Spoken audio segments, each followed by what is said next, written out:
ডাল দেখে তুমি চুমুক দিয়ে খাওয়া শুরু করলে? হ্যাঁ, উপরে না একটু জল ছিল, হেভি লাগছে না? সুরুত করে খেয়েছি, সুরুত করে।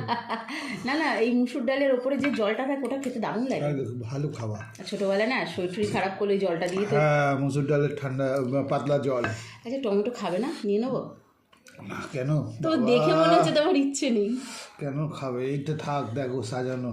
দেখি দেখি মানে দেখে দেখে খাবে? না, তোমাকে দেখিয়ে দিই। না না, ওটা তুমি দেখবে আর খাবে, ভাববে আমি টমেটো ডাল খাচ্ছি। ও ডিম ভাজার সঙ্গে ডাল, হা হা হা, হবে।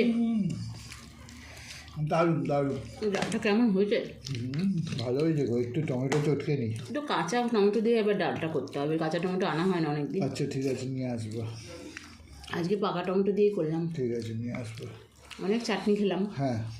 আমি ভাবছি এবার একটু ডাল করি। আর ডিম ভাজা দিয়ে জমে যায় বলো। দারুণ। ভেবেছিলাম বেগুনটা ভাজবো, কিন্তু বেগুন ভাজলাম না কেন, বেগুনটা পাতুরি করে ফেললাম। আমি থাক, বেগুন ভাজার দরকার নেই, অনেক ভাজা হয়ে যাচ্ছে। না, এটা দিয়ে ভালো। ডিম ভাজার সঙ্গে আর কিছু লাগবে? পাঁপড় ভাজা? না, এখন ডিম ভাজাই ঠিক আছে। ভাজাই ভাজা বলো? ভাজাই ভাজা। ঠিক আছে, আমরা খাওয়া দাওয়া করি।